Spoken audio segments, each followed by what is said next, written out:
A primeira noção que a gente precisa ter é que o voto ele entra num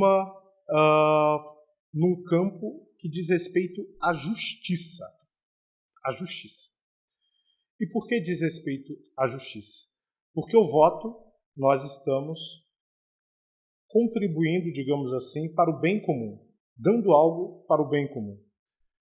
E a justiça diz respeito a dar algo ao outro, a dar algo que lhe é de direito. Então, para a gente falar um pouco disso, vamos conceituar direitinho o que é justiça. E vamos começar com um conceito específico de justiça, que é a justiça legal. Bom, o que é a justiça legal? Bom, justiça legal a gente vai dividir em duas partes para conceituar. Primeiro a gente vai falar o que é justiça e depois a gente vai dizer o que é justiça legal. Primeiro, justiça.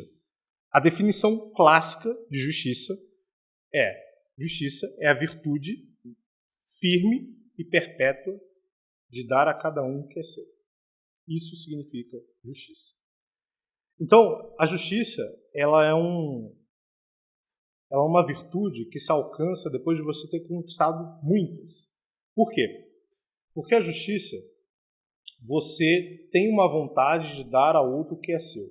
Mas você só consegue chegar nesta disposição de querer dar algo que é seu quando você já não pensa egoisticamente em si.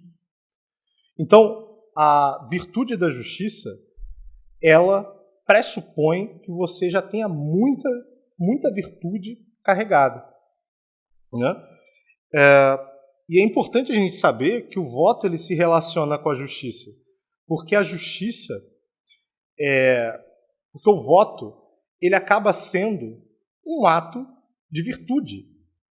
O voto ele não é uma brincadeira. O voto ele é um ato de virtude. E um ato de altíssima virtude porque ele está relacionado com a justiça. Mas, afinal, a gente já conceituou o que é justiça, mas não disse o que é justiça legal. Então, eu vou pegar uma definição que é dada pelo teólogo católico, o Antônio Ronho Marim, no livro dele de Teologia Moral para Leigos, em que ele define justiça legal da seguinte forma: é a virtude que inclina os membros do corpo social, enquanto tais, a dar à sociedade tudo aquilo que é devido em ordem a procurar o bem comum. E daí ele dispõe que o objeto dessa justiça, o objeto formal, é o bem comum.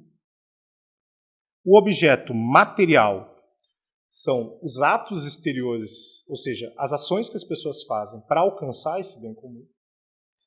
E o sujeito da justiça legal são todos aqueles que participam da comunidade política. De modo principal, os governantes, que eles agem de forma arquitetônica, né? E de forma secundária e instrumental, os cidadãos. Né? Tem um conceito de justiça que era um tanto desconhecido, porque assim, a palavra, né? Era desconhecido, por exemplo, para São Tomás, os medievais, que é o conceito de justiça social. Hoje se fala muito em justiça social. Mas o que é justiça social? Bom, o Papa Pio XI, ele citou justiça social pela primeira vez na encíclica Divini Redemptoris, que é uma encíclica contra o comunismo. Né? E lá ele define justiça social da seguinte forma: é próprio da justiça social exigir dos indivíduos o quanto é necessário para o bem comum. Bem, ele está definindo justiça social como uma ordenação dos membros de uma comunidade política, ou seja, das partes para o todo. É exatamente o conceito de justiça legal. Então, justiça social e justiça legal são exatamente sinônimos para o magistério da Igreja. Certo? E essa justiça social, ou essa justiça legal, o que ela visa tutelar? Ela visa tutelar o direito natural, né, mediante a lei positiva. E um complemento também da lei natural com para questões particulares. Né? E como o Estado ele concretiza a justiça? Essa é uma pergunta importante a fazer. Né?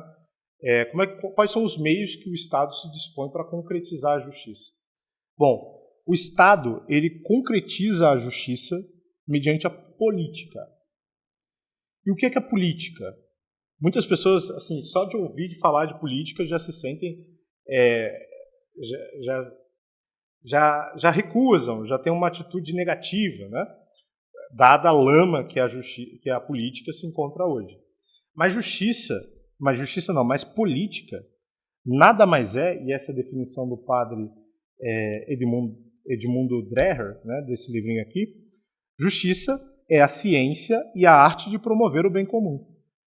Em outros termos, política é a arte de governar com justiça, tendo em vista o bem comum. Então, a política é algo bom. Por quê? Porque ela é uma ciência e uma arte para o bem comum. E como é que ela é uma ciência?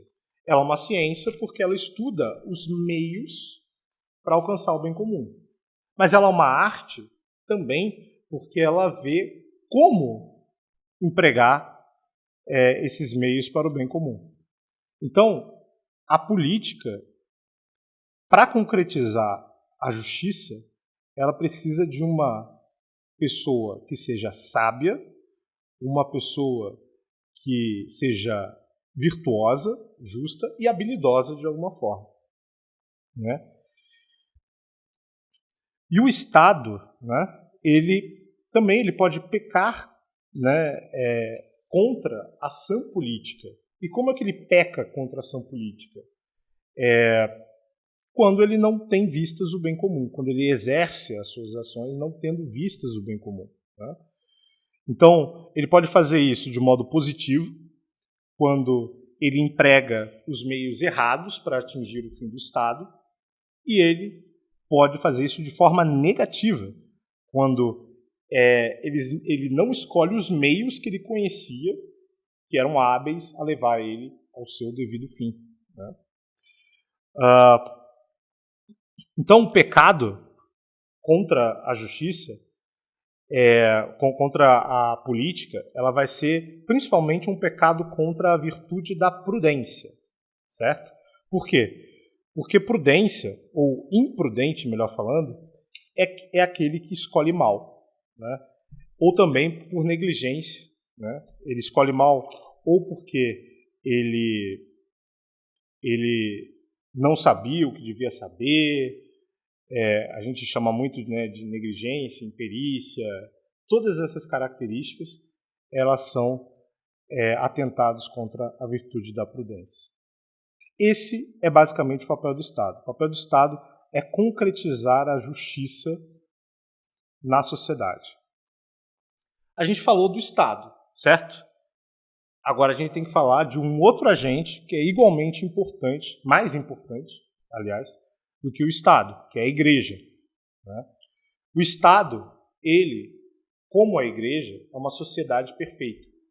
E o que significa ser uma sociedade perfeita? Não significa uma sociedade onde tudo corre bem, não acontece nada de errado.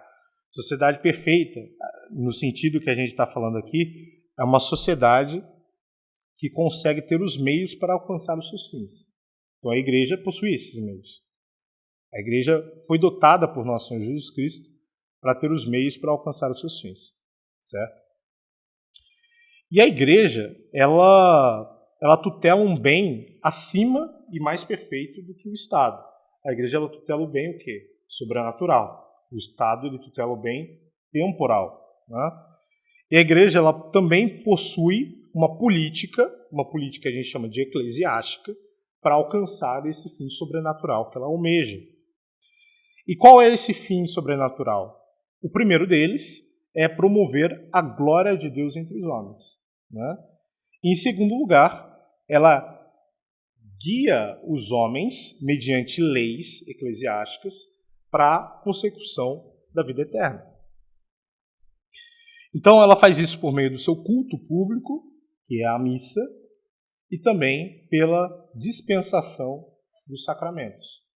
Então, a Igreja ela busca o seu fim principalmente mediante o seu culto público e a dispensação dos seus sacramentos.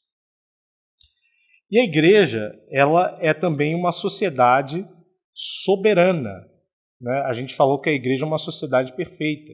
Então, para ela ser uma sociedade perfeita, ela também precisa ser soberana. Ela é independente do Estado, certo? Ela se relaciona com o Estado, mas ela é uma sociedade diversa do Estado. E ela cumpre, basicamente, a sua missão fazendo 3 coisas. Primeiro, ensinando aos homens a doutrina de Cristo. Segundo, santificando os homens por meio dos sacramentos. E terceiro, governando os homens para a vida eterna, com o Papa e com os bispos em união com ele. E por que há necessidade de que a igreja tenha relações com o Estado, apesar dela ser uma sociedade diversa do Estado? Por uma razão muito simples, porque os súditos de ambos são os mesmos. Os súditos do Estado, os cidadãos, eles também são membros da igreja. Então, os dois são 2 sociedades perfeitas, tendo jurisdição sobre as mesmas pessoas. E é por isso que o Estado precisa conversar com a igreja precisa conversar com o Estado, né? Mas, além disso, há muitos interesses temporais em comum entre a igreja e o Estado. A moralidade pública, por exemplo. E certos delitos da igreja também podem ser delitos civis e vice-versa.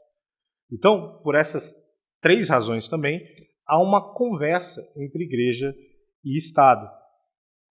E a igreja ela se interessa pela política do Estado porque a boa gestão do Estado ela pode ajudar a missão da igreja. E por quê? Porque quando as pessoas elas vivem em conformidade com a lei natural, quando o Estado ajuda nisso, isso ajuda também a missão da igreja de santificar os homens. Porque os homens, para entender a revelação de Cristo e para viverem a revelação de Cristo, que é uma revelação sobrenatural, o que eles precisam ser primeiro? Primeiro, precisam ser homens. Eles precisam viver conforme a vocação humana. Então, quando o Estado ele age bem, ele ajuda grandemente a igreja. E por isso que a igreja ela tem uma doutrina social. Justamente para que o Estado, bebendo dessa doutrina social, ele consiga preparar, digamos assim, o terreno mais facilmente para a igreja. Porque o fim da igreja é o que? A salvação das almas. E o fim do Estado se ordena também para isso.